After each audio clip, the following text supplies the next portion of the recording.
Hello and welcome. My name is Scott Suskovic. I'm pastor at Christ Lutheran Church, and welcome to this podcast that we call Deeper Dive, in which we take a look at the previous Sunday's sermon and go at a deeper level for a great conversation. We're glad you're here.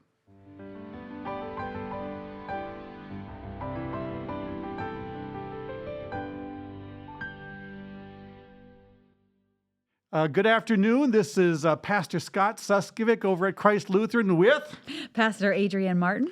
And we're glad you're joining us here for another episode of Deeper Dive. Pastor Adrienne was in the pulpit there on Sunday for the first Sunday of Advent.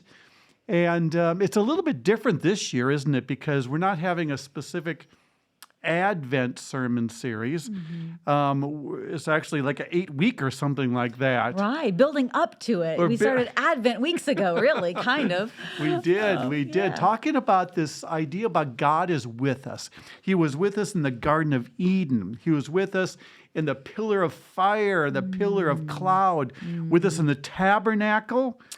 And you mentioned with us in the temple. In the temple, that's right, and in the sacrifice. So in the sermon, we were looking at how important and central the temple was for God's people, ancient Jewish people, and even into past the time of Christ. And I started the sermon thinking about the construction process of the worship center, which is so beautiful and striking because it was playing on a montage the week before, and I'd never seen all the different phases. So just pointing out, getting to talk to Mark Glazer about some of the history of it and why we have certain things in certain places, and like the altar, of course, from those tree trunks that were in that exact place, and the talent of our people who were able to transform them into something right there. I remember it's not exaggeration. We took 10 years to design that. Oh, wow. Some of it was because we had to raise more money, buy more land, go through 2 years of a lawsuit with the neighbors. Oh, no. That didn't want a church in their backyard. So it was really 10 years. I remember we looked at a whole lot of different sanctuaries. You picked and choose what we liked. But then the overarching concept that we wanted to give the architect was that when people walked into this space, their first response was, rather than, wow, those are a big screen. Wow, we could flip this and have a potluck. Wow, this looks like a community theater thing. Right, yeah. We wanted a sense of awe when people came in. That's what we wanted to capture. I know I'm saying wow, but it's also awe. You thought about the response you wanted to evoke. And so from there, the design developed. What would do that? I know it was intentionally designed not to look like the black box type. Right. It certainly has its place and role, but... You probably don't even notice this part of it, but I think it was pretty cool of the architect to bring about that sense of awe. When you look at the ceiling, it's that beautiful wood slat ceiling, but there are 3 different layers as you get closer to the center. And while there is a pitch to it as it gets higher and higher, each slat gets narrower and narrower. So it accents the height. So it's an illusion, almost, really, right? It looks further away than it actually is because the slats get smaller and smaller as if it's further and further away. That is fascinating. Yeah. It manipulates your eye, your perception. Yeah. So just appreciating the sanctuary, just how beautiful it is. Because we know that our faith is not about a building, but we do honor the places in which we worship. They are special spaces. Yep. So I wanted to acknowledge that, because our scripture was from 1 Kings. It was about the building and the dedication of the temple. This huge celebration was going on. Hundreds of thousands of animals were being sacrificed. We didn't do that. No, you didn't do that with the dedication in 2013. But we did some other great things there too. Just had we had a concert. We had some different dedication services there too, and so we really made a big deal of it. We were delighted to have the Bishop Tim Smith's installation in Oh, that yeah. space. I was there for that. Did you It come was to awesome. that? It was amazing. Did you say, Yeah. I want to come to this place? Oh, yeah. Well, who doesn't say that? I mean, it's a wonderful, wonderful congregation and place for sure.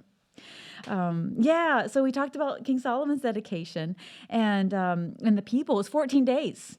It's a really long time, and they didn't even want to go home then. But then you had that excellent point, I thought, about the sacrifice. You know, the sacrificial system was so important in the Old Testament for the Jewish people, even up to the time of Jesus. Jerusalem would be flooded at least 3 times a year. Passover, the festival of the booths, and Pentecost. And people would come in with their animals or purchase them there and do their sacrifice. So the obvious question is, why did it stop? Yeah. It was such an important part of their theology.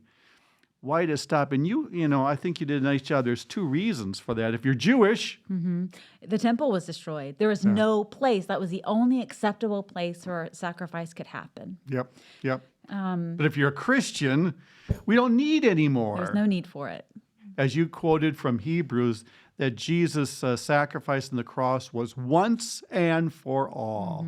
The blood of bulls, goats, and rams could not atone for sin. It could Yeah. not for one time. So it was endless, an endless cycle. And to me, that was striking, that St. Paul saying it's never enough. And Right. so I mentioned Martin Luther had that moment. And I think we all do.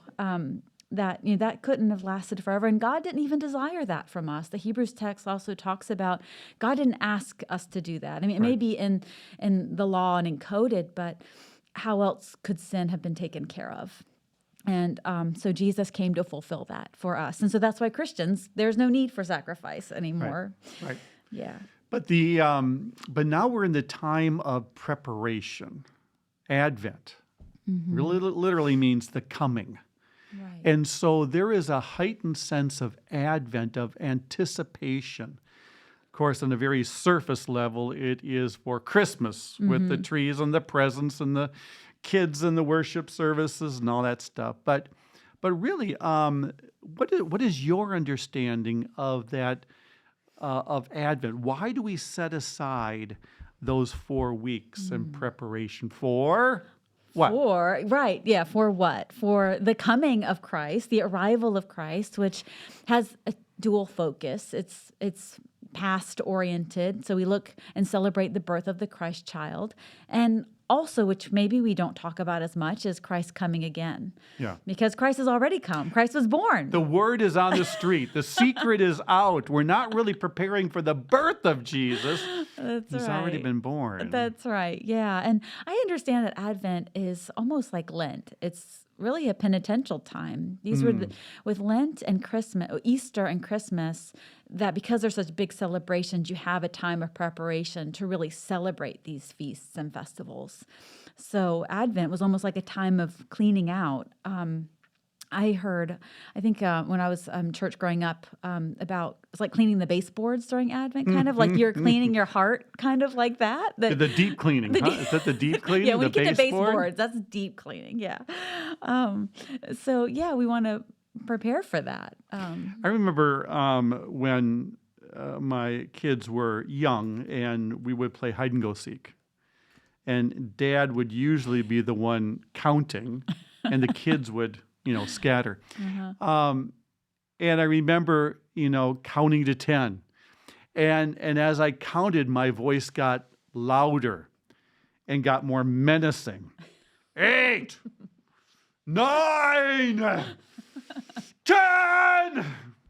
And somewhere in the back of the house, I would hear a squealing voice say, "Not yet." That's cute. That kind of reminds me of Advent. I mean, Advent is going to come, ready or not. Yeah. Wow. And most of us on that surface level are screaming out, not yet. I've got more shopping. I've got more decorations to do. I've got some more parties to attend. Yeah. You know, as the older you get, Christmas comes too quickly. I mean, when you're a kid, it takes forever to get here. Yes, that's right. But we're saying, not yet. I need another week to put it all together. Yeah. And, you know, thinking about what are we really waiting for when Christmas comes? When we're preparing our hearts, what are we really preparing? And I mean, it's really, I think, an encounter, right, with Christ.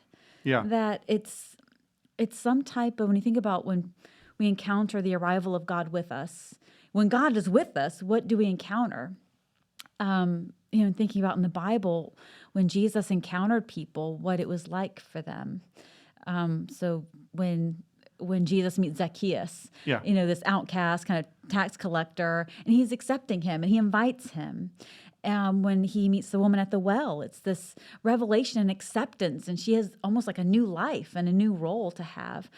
That maybe it's a experience. Because I was wondering, Pastor Scott, and anyone, when we're preparing our heart, does anyone says, "Wow, I've had like a spiritual growth spurt during this time of Advent. I really prepared." And have you ever encountered someone saying that time did something? Well, we go back to what we were saying. There was something charismatic about Jesus, with fishermen leaving their boats immediately, with a tax collector leaving his booth immediately. There was something charismatic about him, and I would imagine that would be a growth spurt. I'm thinking about the birth of Jesus took us all by surprise, because nobody was expecting it. Nobody was ready for it. But when the encounter happens, I think that's where that growth spurt is. I think about the shepherds, their growth spurt, and the wise men.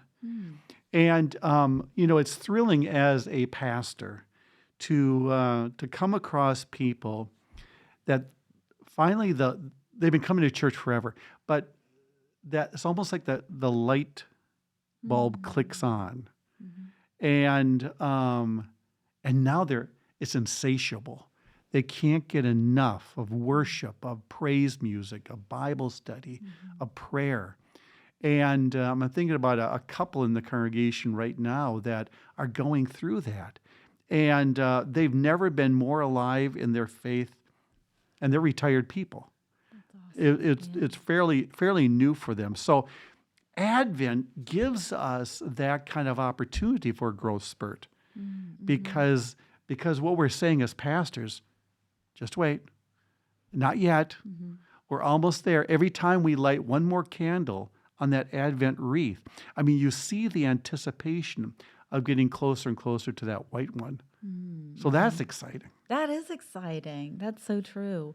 You know, one thing in my sermon that I didn't mention, but I got to, you know, the time when you're with a sermon, and you're like, oh, I could have done that. I was thinking about how God is always constructing us. You know, I made the point where temples of the Holy Spirit, we are living stones, and we proclaim God's love in the world.